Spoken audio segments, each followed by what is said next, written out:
Hello, this is Krista again today. And today I want to do something for myself that I can keep on my records and also for people out there, if you have not heard them before. But there are some of Ross Rosenberg's 4 stages of recovery that aren't just his, but they are just the regular stages that codependents go through on their path towards recovery. And of course, as I am a huge codependent, and my mother was also a huge codependent, and my father was a covert narcissist. And then along my relationships in my life, I've dealt with a lot of substance abusers and alcoholic abusers. So I'm still in the whole huge process of recovery myself, and I'm going to state here all the facts that he has given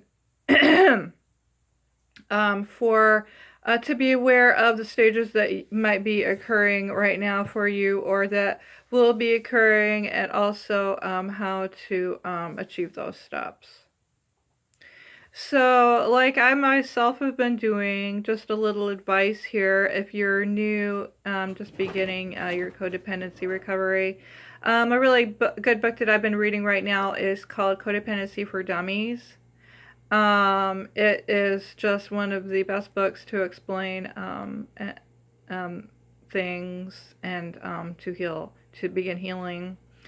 I have found some online, especially with all the narc abuse YouTube videos and books about what to watch out for with an abusive partner, and start understanding yourself. That a lot of those help too, with understanding, why we are the victims and what not to do, and steps for the boundaries, because the boundaries are so important.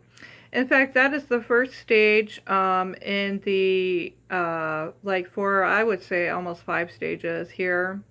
That is actually would be the second stage, because the first is boundary setting, because the first one is beginning the steps to breaking the denial. Step 0, which is figuring out and admitting there's a problem, which leads to getting further help and joining things like 12 steps, which can be really important for codependents with substance alcoholic abuse partners. Of course, I had to go through this step myself because I also had a problem, and I would also join in my partners as well, and that of course did not help at all with any kind of recovery that I would have wanted in the past, although I was not aware and educated that I needed any help. But this is also a good step for the codependent as to finding that they do need help, coming to that point into their lives where they are just totally broken, or just can't stand it anymore and want to get out of it and want to start learning how to understand and feel better. Okay. Stage number 2 is setting boundaries. Okay, this can last for 0 to like 6 months or longer, depending on whether or not you are still in that relationship or have gotten out of that relationship. These steps are much easier when you are out of a relationship with that, depending on how bad the abuse is and if it's dangerous. And of course, with when you're dealing with a narcissist, it's usually pretty bad, because narcissism, it just kind of they wreck their own lives, but then they just wreck everybody else's life around them. So this, I guess, maybe I should warn that these papers are more of the narcissist abuse that I often talk about in here on my channel, because that's the stuff that I'm dealing with. So we're just gonna keep it there because that's what I'm learning about. Okay, so yes, I did get a second tooth out. It's gone, and I'm still in my AA classes and then doing my work on my homework assignments on here, finishing a workbook, and just so many things, also starting to recover my CPTSD symptoms, PTSD symptoms, and That's really so huge for me. But I'm, so let's get back to this one again. Okay, stage 2, setting boundaries. This is the most difficult stage. A lot of times it can be a really scary stage because it's just going to induce more anxiety, fear, stress, and depression. It's just a more stressful stage when you start putting the practice to practice, you know? I mean, you're not just learning about it anymore, but you're really going to start using it and putting it into action in your life and with the people that might be keeping you run down, or running over you, or however you want to call it. So that can go for family members, friends, just maybe in your workplace or whatever, just in your social life. Okay, so you're going to start setting boundaries with these people. And of course, setting boundaries with yourself, which they both can be pretty tough jobs. But a little scarier with them, because it just is. You're going to get prepared for the people that are going to be upset, that love you, and even the ones that don't love you, because they're going to, when you start setting those rules, like the no rules, and I'm not going to let you get away with that, or talk like that to me, or whatever, they are going to wreak havoc with just being upset about it, because they are starting to lose that control over you. And that's essentially what they're getting from you, is the main thing, is having control over you to get you to do what they want, and to have you as a source of supply. Okay, and then you're going to establish a support system that could be in the way of maybe joining the AA group or the domestic abuse groups that know about narcissism or abusers. It's a great place to finally start getting support, maybe in your church or from friends that really care, friends that they're going to be there when maybe stuff falls apart in your relationship. Okay, so next you're going to manage the onslaught of narcissistic injuries and reactions. So when they start coming at you and starting to react and maybe hurting, and most likely definitely hurting you in the process, trying to get that control back, that it's really going to hurt. It's a very painful process.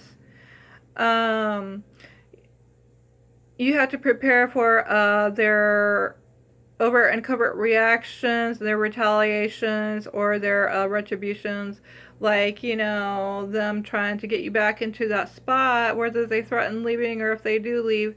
Just all these things, Also, I want to say, reading and educating yourself about narcissists, and just the way that they are and the things that they are going to use against you are really important to learn. I'm going to try to put out as much as you can, but I mean, you can go anywhere and find out all this information. Like Melanie Tanya Evans is a good one. Luminous Star, I love Luminous Star. Or again, this guy here, Ross, he's just excellent, Ross Rosenberg. Okay, so then you're going to be alert for risks such as violent, like if that abuser is going to get upset because you're not playing along with them anymore, letting them get away with treating you like that, or their damaging behavior, like drinking or whatever, they're going to be angry. I mean, they are. I mean, they're going to have their narcissistic rage, which is what happens when they start losing that control over you. They're going to try to get that power back, with threats or whatever. So, okay.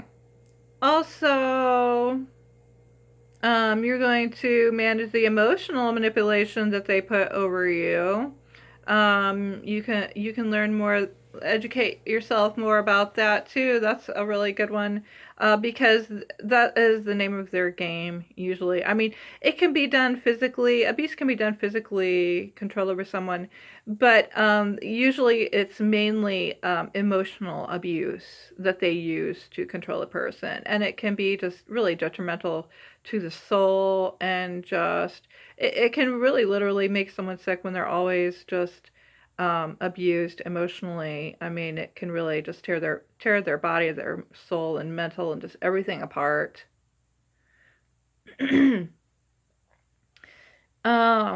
So you're going to use passive aggression at this point. Um, use more assertiveness, and get educated in boundary setting as much as you can.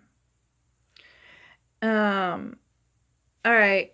So they're going to try to guilt trip you and shame you and blame you and make you feel like it's all your fault, and even your good intentions are bad, and just, try to make you believe that what you're doing is wrong. But, that's just part of it, I guess. And then they're going to either threaten to leave, or things like that, to where and then to isolate you even more, because that's one of their huge tactics too, is to isolate you until you feel really lonely, and then you go back to them. uh, and so you just be aware of all of these things, and be prepared for maybe some losses of relationships and old friendships that might break during this time. Even though, I mean, you thought everything have been solid with the person, you're going to find out when you start putting these boundaries forth which relationships are toxic and which ones are not. They'll just kind of naturally fall out during this time, if they will. But so that leads me to go on. And the next one is stage, I'm going to call it stage 3, which can last anywhere from 6 months or longer, depending on how long it's going to take for that individual. It could take up to years, before a person can process this whole thing. Like I said, it is easier when you leave the abusive partner, to go through all these, because your real healing can begin. But it might take even longer with just trying to understand and let go, and just keep learning.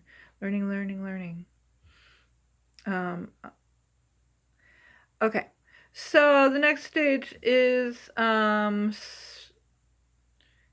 going to call it separating weeds from flowers. Okay, because that's what you're going to be doing in your garden, making everything shiny. So that is the next stage, where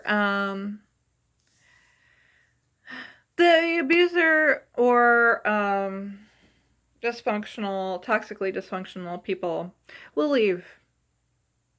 You're going to break up something, that is usually the next step. Unless, of course, that abuser might find it somehow, I mean, the odds are very small that you can work things out with this person, and they're going to learn to accept these new boundaries.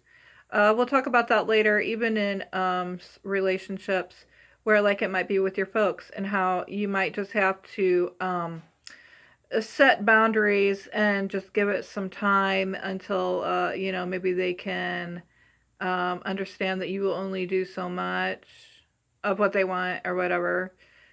And that you're putting some rules, and to accept that, and then maybe just kind of keep your distance from them a little bit more. Some people have to cut off completely because it's too bad, and the other person won't ever understand.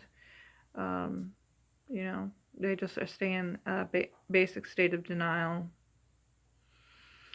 That's for cluster B and narcissistic, more extreme cases. Okay, so the relationship might end with that person. That's what it's saying here. And I know that's happening in my own relationship with my own narc abuser.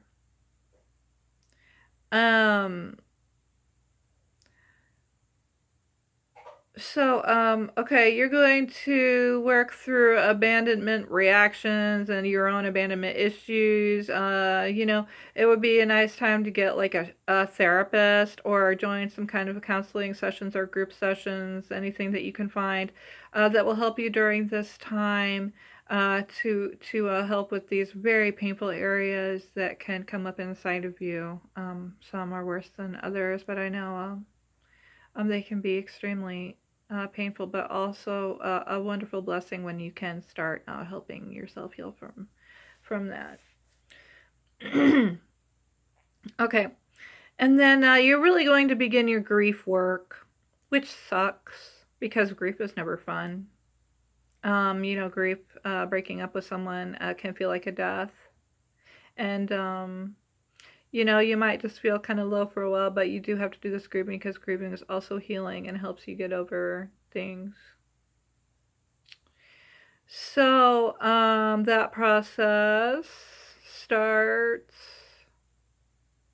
and then your withdrawal symptoms are kind of gonna be reduced a little bit, but still problematic. Where you just kind of want to withdraw from everybody in society and everything and go hide, and that's going to kind of lift a little bit during this stage, where you might get out a little bit more and share things with the world.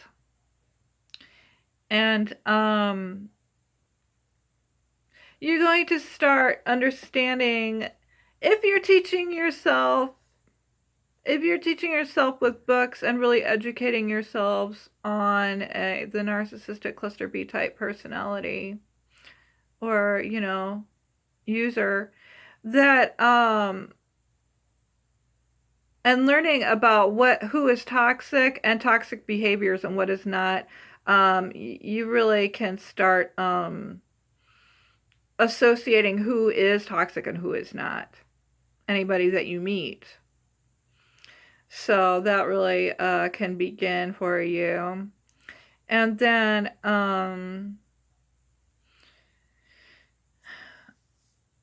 you can predict more about like narc injuries, that what they're going to do next, what their next move is and stuff. You can kind of just start predicting the actions that they're going to use on you and how to protect yourself and avoid from that. Now it goes back to boundaries, I think, in that one. um, You're going to acclimate to narc injuries with guilt, like with guilt trips, shaming, allegations, and anger. You're going to start understanding that it's not you at this point. That kind of goes to show how big it is, in these steps. Um, you're going to start combating negative self-talk about being selfish or unfair.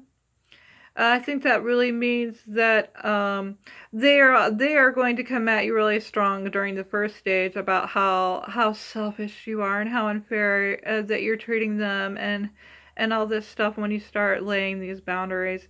But really, it's them though, and you're going to kind of start deciphering that really that's more their thing than it is your thing, because we can, as codependents, and if we struggle from any PTSD or CPTSD from the traumas, um, we're going to feel so much blame and guilt and everything, but that really kind of helps us begin to understand and clearing maybe some of that parts of ourselves. Also, we're going to be gaining more confidence in this stage and with boundaries. So that kind of helps us feel a little bit more power there in a good way, Like he says, observe, don't absorb technique. You can look that up in Ross Rosenberg's stuff. That's a good one. Like not reacting, but more just like observing and not having an emotional reaction when they come at you, attacking you in any kind of a way. you can kind of be in more of a state of, oh, and maybe talk to them about what they said back and just kind of observe it more instead of, defending yourself. So, because that's what they want you to do, it's their game. Okay, so,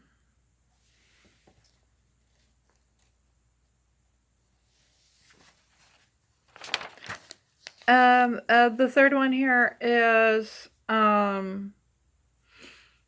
building new relationships. This can last from 6 months to a year or longer, give or take. Depending on whether or not you decide to stay with this person or not, depending how bad they are and everything like that, or if you can live with it, which. So, okay. This is a complete dissolution of former COD narc sub relationships.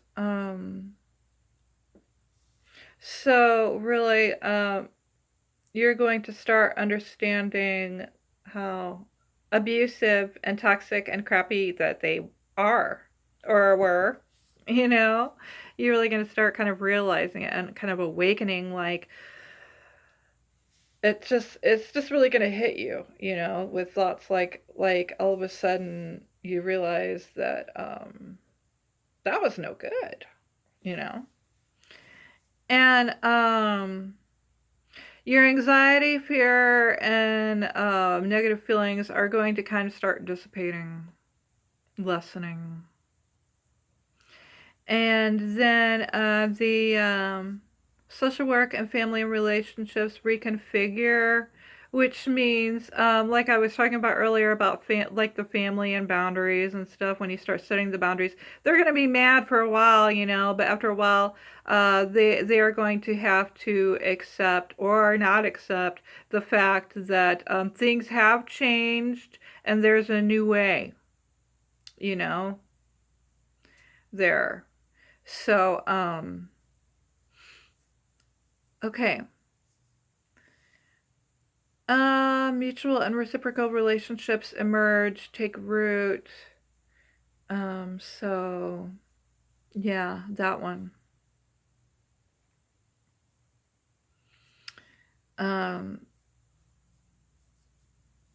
You're gonna just start having better friends, better relationships, joining better things. You're going to start taking yourself away from maybe hanging out in old places that you used to that weren't so happy and fulfilling, toward a more satisfying area of more positive people that aren't going to treat you like poop. You know what I mean? So I know that was a big one for me, but also with in my AA too, I had to quit hanging out at the bars and just different places, and they sucked anyways. I mean, they just became no fun for me anymore, kind of like this stuff is talking about.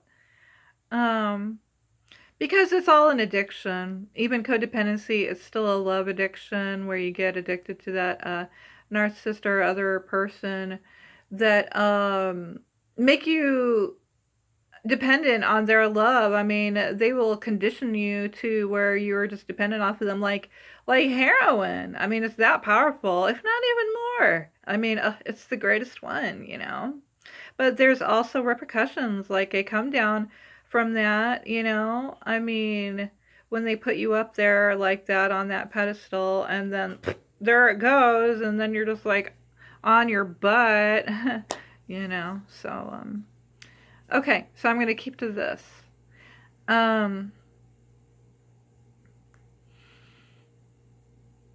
So you're going to start having better support systems and people around, allies.